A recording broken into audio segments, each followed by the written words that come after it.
Des violences qui sapent les perspectives d'une vie heureuse pour les personnes qui en sont victimes.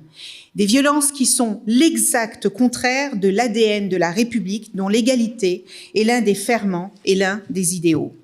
Des violences auxquelles notre société n'a pas le droit de détourner le regard. Et une société se définit aussi à l'aune des combats qu'elle mène ou qu'elle ne mène pas. Il y a un an, le Grenelle des violences conjugales jetait la lumière sur ce sujet trop longtemps resté dans l'ombre. Il braquait les projecteurs sur un phénomène de société qui était jusqu'alors resté enveloppé d'un silence épais où les victimes restaient invisibles, involontairement ou volontairement, sous emprise, hantées par la peur, la honte ou la culpabilité. Sous l'impulsion de ma prédécesseure Marlène Schiappa et du gouvernement tout entier, le Grenelle a été le fruit d'un travail inédit de concertation des principaux acteurs concernés, que ce soit les associations, les élus, les experts ou encore les victimes ou parfois les familles des victimes. Le Grenelle a marqué une ambition et une stratégie interministérielle forte et ambitieuse. Et sous l'égide du Premier ministre, son lancement avait d'ailleurs réuni 15 ministres, signe de l'engagement total de ce gouvernement sur ce sujet ô combien important. Alors où en sommes-nous depuis le 25 novembre 2019 ? Qu'avons-nous accompli en un an ?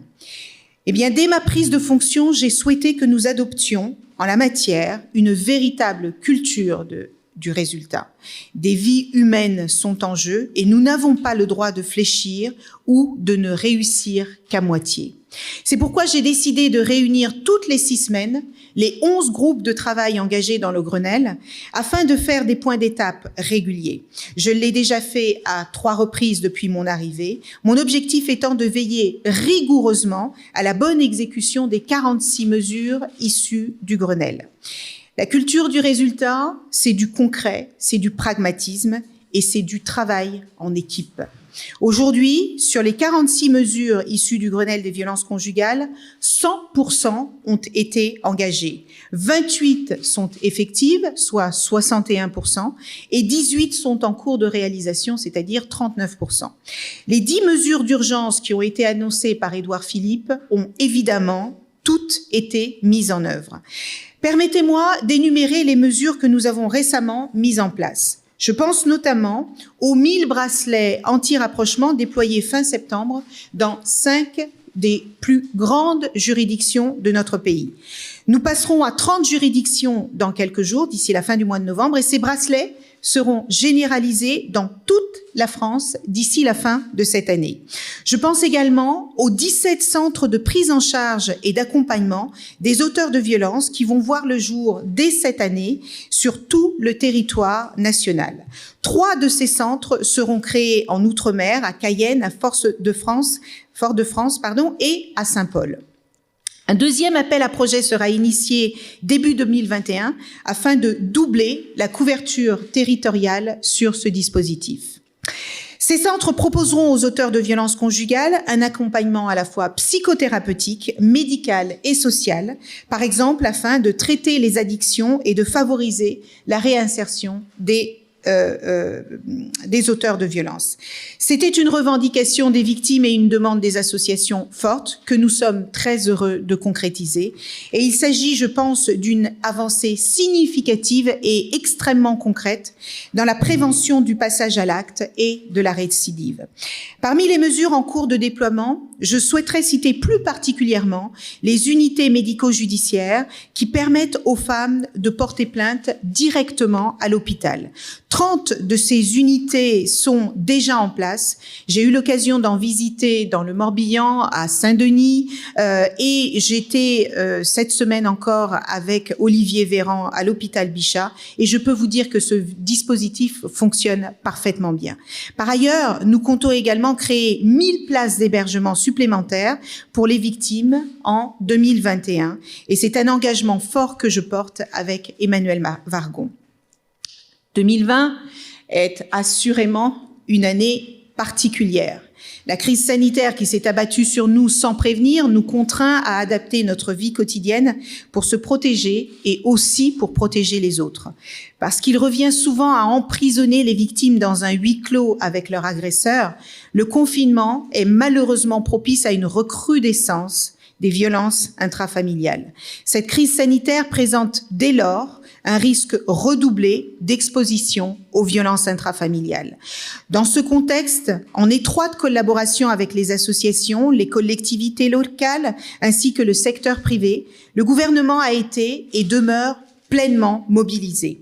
Au-delà des dispositifs existants que vous connaissez déjà, des mesures inédites ont été instaurées lors du premier confinement. Je pense notamment à la mise en place des points d'accueil éphémères dans les supermarchés ou les centres commerciaux pour permettre aux femmes victimes de violences de s'informer et de signaler au-delà des plateformes téléphoniques ou des SMS et des chats. Je pense aussi au financement exceptionnel de 20 000 nuitées d'hôtels pour héberger en urgence les femmes qui ont besoin de fuir leur foyer. Je pense aussi à la mise en place du dispositif Alerte Pharmacie. Nous avons 22 000 pharmacies sur tout le territoire qui sont prêtes à accueillir non seulement la parole des femmes, mais également des amis, de la famille et de toutes les personnes qui veulent interpeller les forces de l'ordre. Elles passent par les pharmacies qui préviennent les forces de l'ordre. Et je pense aussi à la création d'un numéro d'écoute qui est dédié aux auteurs de violences afin de prévenir le passage à l'acte et la récidive. Par ailleurs, en raison du caractère exceptionnel de cette période, des moyens financiers supplémentaires ont été alloués aux associations afin qu'elles puissent adapter leur mode de travail et continuer à venir en aide aux femmes victimes. Et 500 000 € ont été consacrés à l'accueil d'urgence des femmes et de leurs enfants. Au total, ce sont 3 millions d'euros de financement supplémentaires qui ont été débloqués par l'État pour soutenir l'ensemble de ces dispositifs pendant cette période difficile pour tout le monde et pour les familles où il y a ces violences en particulier. La deuxième période de confinement que nous vivons actuellement doit nous mobiliser à nouveau. Notre vigilance et nos efforts ne doivent pas se relâcher, ils doivent bien au contraire redoubler. C'est pourquoi, quelques jours après l'annonce du confinement, j'ai réuni les principales associations qui luttent contre les violences conjugales et les violences intrafamiliales. Le message que je leur ai passé était simple. Comme pour le premier confinement, le gouvernement est totalement mobilisé à vos côtés. D'un point de vue extrêmement concret, nous allons redéployer les mesures qui avaient été mises en place. Nous avons redéployé les mesures qui avaient été mises en place au printemps. Et compte tenu du bilan positif, nous avons décidé de maintenir les points d'information dans les centres commerciaux dont je vous parlais tout à l'heure, le dispositif Alerte Pharmacie, la ligne d'écoute à destination des auteurs de violences gérée par la FNACAV Ne frappez pas. En plus de la pérennisation de ces dispositifs, nous avons également mis en place tout récemment un partenariat avec l'entreprise Uber qui fournira 2000 trajets gratuits en passant par le 3919 pour toutes les femmes qui sont victimes de violences conjugales. Et avec Jean-Baptiste Djebari, nous allons demain signer une charte avec les professionnels du secteur des VTC. À travers cette charte, les VTC vont s'engager à mettre en place des actions de formation initiale et continue, ainsi que de la sensibilisation des chauffeurs et des salariés. Ils mettront à leur disposition des outils très pratiques, très simples, pour les diffuser à l'ensemble de ces professionnels. Pour que les victimes et leur entourage s'emparent de ces dispositifs, nous lançons dès aujourd'hui une grande campagne d'information qui se déclinera sur tous les écrans de télévision et sur tous les réseaux sociaux. Je vous en prie, relayez-la massivement. Des personnalités telles que Karine Viard, Harry Roselmack, Thomas Pesquet, Anne-Claire Coudray, Frédéric Chaud et bien d'autres se sont engagés à nos côtés dans ce combat et je veux les en remercier très chaleureusement. Les médias locaux et nationaux se sont également impliqués et je tiens toutes et tous à les remercier pour leur combat à nos côtés. À travers cette campagne de sensibilisation qui va démarrer aujourd'hui, notre objectif est d'amplifier la notoriété des différents dispositifs destinés aux victimes de violences. Les acteurs de la grande distribution se sont également très fortement mobilisés. Cet engagement se traduit notamment en faisant figurer le numéro d'appel du 3919 au dos des tickets de caisse, ou encore en disposant des affichages spécifiques dans les magasins à destination des femmes victimes de violences ainsi qu'à l'ensemble du grand public. Et cet engagement des grandes surfaces passe aussi par la mise à disposition des lieux d'accueil pour les victimes en partenariat avec les associations locales. Un soutien financier aux associations d'aide aux victimes grâce à des opérations telles que l'arrondi en caisse ou les produits partage pour soutenir les associations. Je tiens là aussi à remercier chacune et chacun des acteurs qui luttent pour éradiquer ce fléau.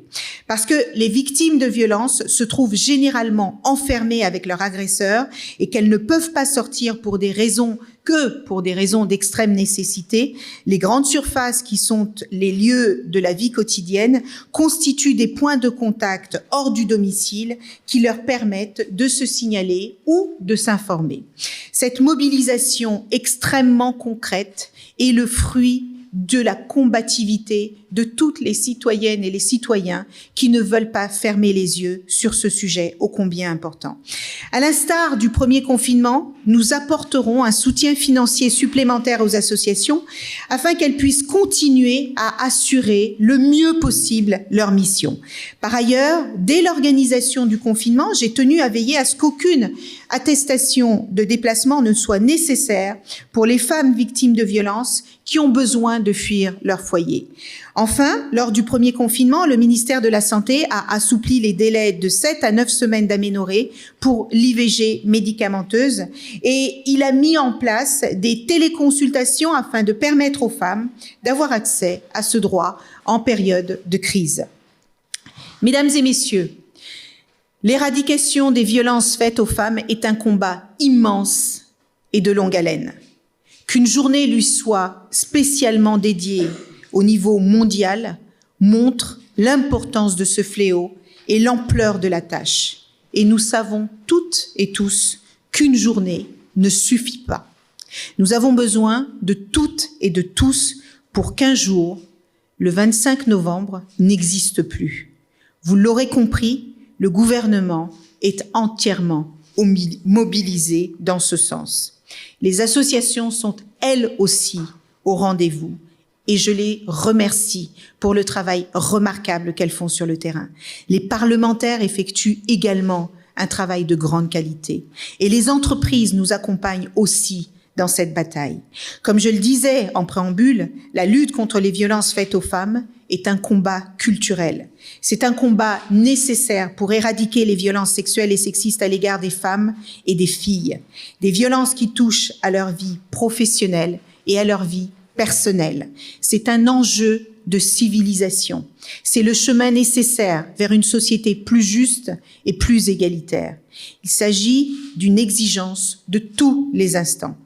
En conclusion, permettez-moi de rappeler les dispositifs opérationnels durant le confinement à destination des femmes victimes de violences. En cas de danger immédiat, appelez le 17 ou passez par le 114 par SMS. Pour un conseil ou une orientation, contactez le 3919 ou rendez-vous sur la plateforme arrêtonslesviolences.gouv.fr. L'application App, elle, permet également d'alerter rapidement vos proches. Et le chat « Comme on s'aime » est également à votre écoute pour orienter les jeunes en particulier. Je vous remercie de votre attention et je suis maintenant prête à prendre vos questions.